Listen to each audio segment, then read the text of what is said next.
Biodiversity loss from human activity and climate crisis are taking a toll on wildlife. Our ecosystems are deteriorating, bird and insect populations are declining, and we need to step up and help nature repair the damage. Gardeners are both stewards and guardians of our environment, and we can make a difference in increasing biodiversity and slowing down climate crisis by what we do in our own backyards, in our communities, and across our country. And as someone told me today here, in our churches also, on the grounds of our churches. Biodiversity and healthy ecosystems are essential for life on Earth. We need the many services insects and ecosystems provide. And plants do us a favor by absorbing about 30% of all the carbon dioxide emitted by humans each year. Native plants are absolutely essential for healthy ecosystems. Natives are beautiful, they're easy to grow, and they support a healthy ecosystem. Natives create the habitat that provides food and shelter for bees, birds, butterflies, and other pollinators. Native plants do not require maintenance. They take care of themselves. They have deep root systems. They conserve water, and they protect soil from erosion. They offer many hours of delight as you commune with the wildlife visitors to your garden. So what's not to love about natives? Many plants are caterpillar food. Pollinators and caterpillars are the two most important insect groups that contribute the most energy to food webs. We need lots of caterpillars. Why? To feed baby birds. For example, chickadees need 6,000 to 9,000 caterpillars to feed one nest of babies.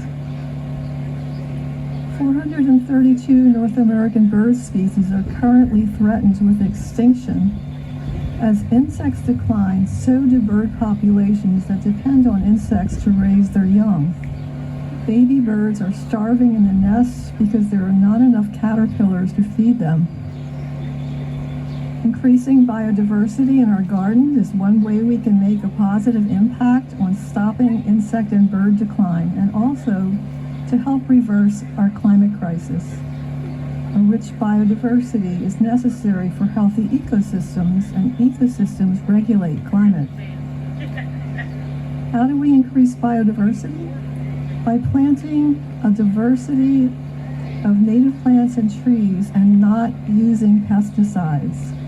Pesticides, herbicides, fungicides, and rodenticides kill every insect they come in contact with. Mosquito spraying also kills insects, despite what mosquito spray companies will tell you. When selecting plants for your garden, be sure to include straight species, not cultivars, and keystone native plants. Straight species and keystone natives are the most beneficial to wildlife, according to Doug Talamay, the University of Delaware entomologist who is rather famous in this area, who's spoken at the Media Library. They support straight species and keystone plants. They support the most insects and offer the most nutrition for wildlife. The 5 essential keystone plants are oak trees, black cherry trees, goldenrods, asters, and sunflowers. Oak trees are the best trees to plant on your property because they support 557 caterpillar species in our area. Black cherry trees come in second by supporting 435 caterpillar species. Other good choices after adding the top 5 to your garden are willow trees or willow shrubs, also dogwoods, red maple, sugar maple, and viburnum. A point to keep in mind is to select only those keystone plants that are native to your region, and you can find that information on the National Wildlife Federation by putting in your zip code. So be sure to check that list before purchasing plants. And also, if you purchase plants, get them from a reputable nursery rather than Home Depot. That's because Home Depot plants are usually loaded with pesticides.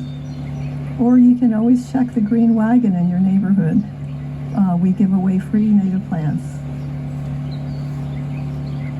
Okay, there's something else that I wanted to talk about, and that's called rights of nature. Has anyone ever heard of rights of nature law? Can I sign hands? No? Okay. Did you know that townships, boroughs, and counties in Pennsylvania are prevented by state law to pass regulation that would protect their residents from harmful corporate and industrial activities that damage their environment, health, and safety? This needs to change, and rights of nature law is one way to get that change. We have a right to a livable climate, clear air, and clean water, and as long as we accept polluted water, toxic air, contaminated soil, and increasing cancer rates, nothing will change. We need to recognize our dependence on nature. The harm we inflict on nature needs to stop. If we harm nature, we are harming ourselves. We need to change our relationship with nature from one of extraction and destruction to one of protection. And this is why I'm raising awareness about rights of nature. Rights of Nature is a worldwide movement that recognizes our dependence on nature by protecting our life-sustaining ecosystems. The law addresses our dysfunctional economic system and the legal, social, and political frameworks that are destroying people and planet. This movement changes our worldview from nature as property to be owned to the right of nature to be protected. The law grants nature legal protection and enforceable rights to ensure nature's health as well as our own survival, because we're dependent on nature.